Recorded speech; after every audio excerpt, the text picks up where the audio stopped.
ভারতবর্ষের সম্পূর্ণ নাম হল সার্বভৌম, সমাজতান্ত্রিক, ধর্মনিরপেক্ষ, গণতান্ত্রিক, সাধারণতন্ত্র ভারত।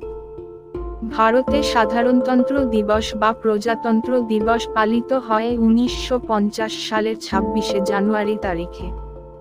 ভারত শাসনের জন্য 1935 সালের ভারত সরকার আইনের পরিবর্তে ভারতীয় সংবিধান কার্যকরী হওয়ার ঘটনাকে স্মরণ করে। এটি ভারতের একটি জাতীয় দিবস। 1950 সালের 26শে জানুয়ারি ভারতীয় গণপরিষদ সংবিধান কার্যকরী হলে ভারত একটি গণতান্ত্রিক রাষ্ট্রে পরিণত হয়।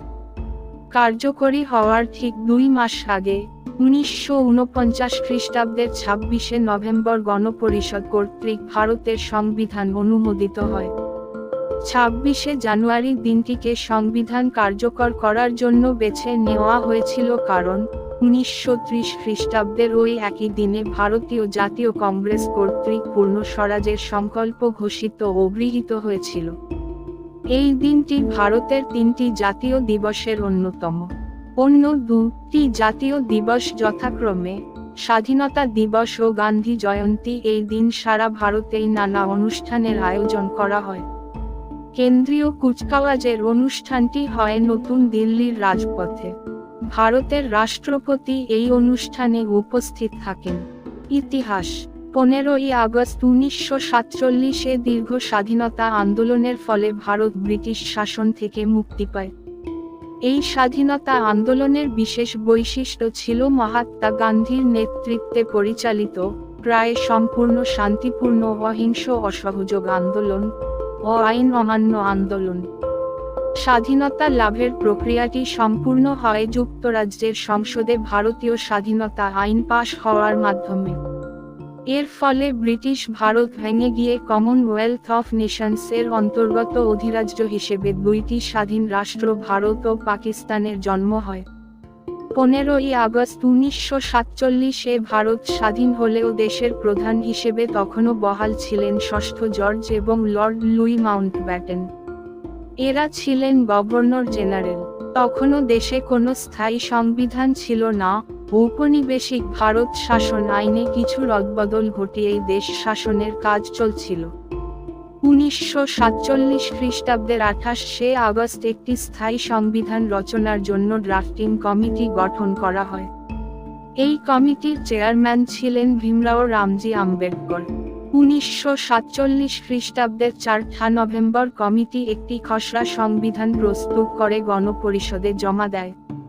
চূড়ান্তভাবে সংবিধান গৃহীত হওয়ার আগে 2 বছর 11 মাস 18 দিন ব্যাপী সময়ে গণপরিষদ এই খসড়া সংবিধান আলোচনার জন্য 166 বার অধিবেশন ডাকে। এই সমস্ত অধিবেশনে জনসাধারণের প্রবেশের অধিকার ছিল।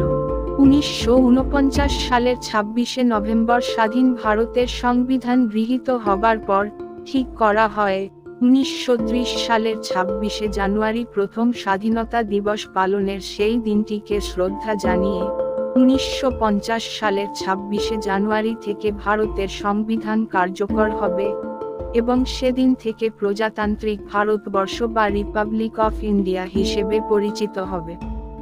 বহু বিতর্ক ও কিছু সংশোধনের পর 24শে জানুয়ারি 1950-এ গণপরিষদের 308 জন সদস্য চূড়ান্ত সংবিধানের হাতে লেখা 2টি নথিতে, একটি ইংরেজি ও অপরটি হিন্দি, স্বাক্ষর করেন। এর 2 দিন পর সারা দেশব্যাপী এই সংবিধান কার্যকর হয়। উদযাপন: সাধারণতন্ত্র দিবস উদযাপনের প্রধান কর্মসূচি পালিত হয় ভারতের রাষ্ট্রপতির সামনে, জাতীয় রাজধানী নয়াদিল্লিতে। এই দিন রাজপথে আড়ম্বরপূর্ণ কুচকাওয়াজ অনুষ্ঠিত হয় যা ভারত রাষ্ট্রের উদ্দেশ্যে উৎসর্গ করা হয়। 2014 খ্রিস্টাব্দের 65তম সাধারণতন্ত্র দিবসে মহারাষ্ট্র সরকার প্রথমবার দিল্লি সাধারণতন্ত্র দিবস কুচকাওয়াজের অনুকরণে মেরিন ড্রাইভ বরাবর তাদের নিজস্ব কুচকাওয়াজের আয়োজন করেছিল। দিল্লি সাধারণতন্ত্র দিবস কুচকাওয়াজ: সাধারণতন্ত্র দিবস উপলক্ষে জাতীয় রাজধানী নতুন দিল্লিতে কুচকাওয়াজ হয় রাষ্ট্রপতির আবাসস্থল রাষ্ট্রপতি ভবনের নিকটবর্তী রায়সিনা হিল থেকে রাজপথ বরাবর ইন্ডিয়া গেট ছাড়িয়ে। কুচকাওয়াজ আরম্ভ হওয়ার পূর্বে রাষ্ট্রপতি রাজপথের এক প্রান্তে অবস্থিত ইন্ডিয়া গেটে শহীদ সৈন্যদের উদ্দেশ্যে নির্মিত স্মারক অমর জওয়ান জ্যোতিতে একটি পুষ্পস্তবক অর্পণ করেন। এরপর ওই সৈন্যদের উদ্দেশ্যে 2 মিনিট নীরবতা পালন করা হয়। স্বাধীনতা আন্দোলন ও তার পরবর্তী যুদ্ধগুলিতে ভারতের সার্বভৌমত্ব রক্ষায় শহীদ সৈন্যদের প্রতি এইভাবে শ্রদ্ধা জ্ঞাপন করা হয়। এরপর রাষ্ট্রপতি অন্যান্য বিশিষ্ট ব্যক্তিদের সাথে মিলিত হন এবং প্রধান অতিথির সাথে রাজপথে অবস্থিত অনুষ্ঠানের মূল মঞ্চে আসেন। রাষ্ট্রপতির দেহরক্ষকরা ঘোড়ার পিঠে করে তাদের পথপ্রদর্শন করেন। মিটিং রিট্রিট দ্বারা সাধারণতন্ত্র দিবস উদযাপনের আনুষ্ঠানিক সমাপ্তি সূচিত হয়। সাধারণতন্ত্র দিবসের 3 দিন পর 29শে জানুয়ারি সন্ধেবেলা মিটিং রিট্রিট অনুষ্ঠিত হয়। ভারতের সামরিক বাহিনীর 3 প্রধান শাখা ভারতীয় স্থলসেনা, ভারতীয় নৌবাহিনীর এবং ভারতীয় বায়ুসেনা এই রিট্রিটে অংশ নেয়। রাজপথের প্রান্তে ভারতের কেন্দ্রীয় সচিবালয় ও রাষ্ট্রপতি ভবনের নর্থ ব্লক ও সাউথ ব্লক ভবন দুটির মধ্যবর্তী রায়সিনা হিল ও বিজয় চকে এই অনুষ্ঠানটি হয়। অনুষ্ঠানের প্রধান অতিথি হলেন ভারতের রাষ্ট্রপতি, যিনি অশ্বারোহী পিবিজি বা প্রেসিডেন্টস বডিগার্ডস বা রাষ্ট্রপতির দেহরক্ষক কর্তৃক পথপ্রদর্শিত হয়ে আসেন। তিনি উপস্থিত হলে পিবিজির অধিনায়ক তার বাহিনীকে জাতীয় অভিবাদনের অর্থাৎ স্যালুট এর নির্দেশ দেন। এরপর সামরিক বাহিনী কর্তৃক ভারতের জাতীয় সঙ্গীত গাওয়া হয়।